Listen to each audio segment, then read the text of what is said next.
नमस्कार। चलिए आज हम समझते हैं भारत के संविधान का एक बहुत ही खास हिस्सा। ये है नीति निर्देशक तत्व। इन्हें आप एक तरह का नैतिक कंपास मान सकते हैं जो भारत के शासन को दिशा दिखाता है। तो सबसे पहले एक सवाल उठता है, आखिर किसी भी सरकार की मॉरल ड्यूटी, उसका नैतिक कर्तव्य होता क्या है? कौन बताता है उसे कि देश को आगे किस दिशा में ले जाना है?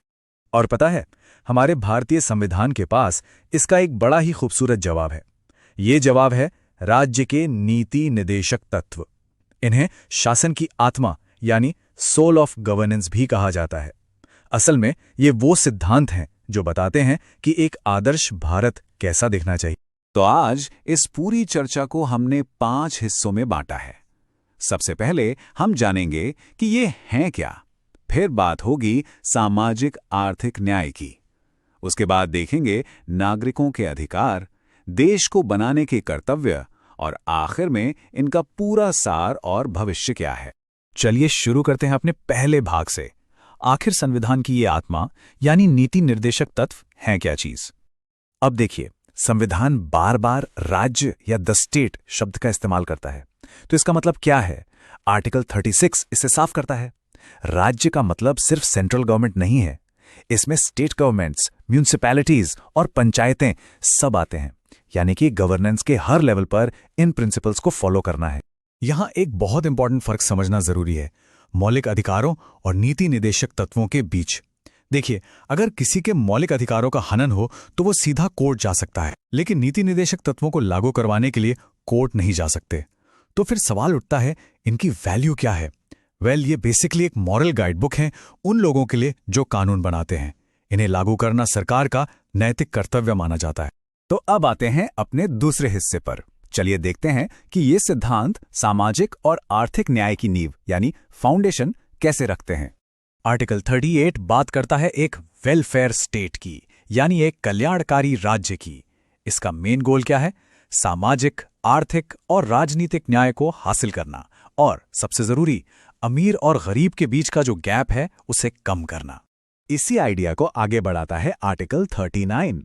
ये कुछ और ठोस नीतियां बताता है, जैसे कि सभी को रोजगार के बराबर मौके मिले, देश की दौलत का बंटवारा सब में बराबरी से हो, और पैसा यानी वेल्थ कुछ ही लोगों के हाथ में इकट्ठा ना हो जाए। और हां, आर्टिकल 39 से ही निकलता है वो मशहूर सिद्धांत, समान काम के लिए समान वेतन। ये प्रिंसिपल आज भी वर्कप्लेस पर जेंडर इक्वालिटी की लड़ाई में एक बहुत मजबूत बेस है। चलिए अब हम अपने तीसरे सेगमेंट में आ गए हैं। ये सीधे सीधे आम नागरिकों के अधिकारों और उनकी सुरक्षा से जुड़ा हुआ है। आर्टिकल 39A ये सुनिश्चित करता है कि गरीबी इंसाफ के रास्ते में दीवार न बने। मतलब स्टेट की ये ड्यूटी है कि वो जरूरतमंद लोगों को फ्री लीगल एड यानी मुफ्त कानूनी सहायता दे, ताकि न्याय सब तक पहुंचे। इसके बाद आता है आर्टिकल 40 जो ग्राम पंचायतों को मजबूत करने की बात करता है। ये एक तरह से गांधी जी के ग्राम स्वराज के सपने को पूरा करने जैसा है, जहां पावर ग्रासरूट्स लेवल तक, जमीनी स्तर तक पहुंचे। महिलाओं के अधिकारों के लिए आर्टिकल 42 बहुत बहुत इंपॉर्टेंट है। ये कहता है कि वर्किंग कंडीशन सेफ होनी चाहिए और महिलाओं के लिए मैटरनिटी लीव का प्रोविजन होना चाहिए। हम आज जो मैटरनिटी बेनिफिट एक्ट जैसे कानून देखते हैं ना, उनकी प्रेरणा यही आर्टिकल है।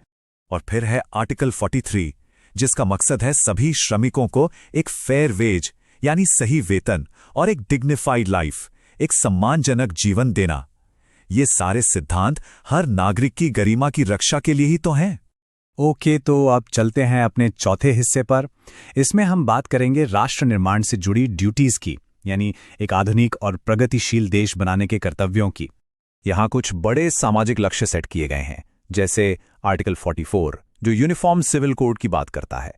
इसका मकसद है कि शादी, तलाक, विरासत जैसे व्यक्तिगत मामलों में सभी नागरिकों के लिए एक जैसा कानून हो। वहीं आर्टिकल 45 बच्चों की शुरुआती देखभाल और शिक्षा पर जोर देता है, और आर्टिकल 46 अनुसूचित जाति, जनजाति और दूसरे कमजोर वर्गों को शोषण से बचाने का निर्देश देता है। इसके अलावा राज्य की कुछ और भी महत्वपूर्ण जिम्मेदारियां हैं, जैसे आर्टिकल 47 कहता है कि पब्लिक हेल्थ और न्यूट्रिशन को बेहतर बनाया जाए। आर्टिकल 48A कहता है कि पर्यावरण और वन्यजीवों की रक्षा की जाए, और आर्टिकल 50 ये न्यायपालिका की स्वतंत्रता को बनाए रखने की बात करता है। और हमारी सोच सिर्फ देश की सीमाओं तक नहीं है। आर्टिकल 51 अंतर्राष्ट्रीय शांति और सुरक्षा को बढ़ावा देने की बात करता है। इसके पीछे की भावना वही है जो हम सब जानते हैं, वसुधैव कुटुंबकम, यानी पूरी दुनिया एक परिवार है। तो चलिए अब आते हैं अपने आखिरी हिस्से पर।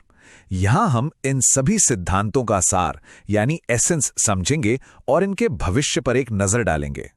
चलिए एक क्विक रिकैप करते हैं उनकी आर्टिकल्स और उनके कोर थीम्स का, जिनके बारे में हमने अभी बात की।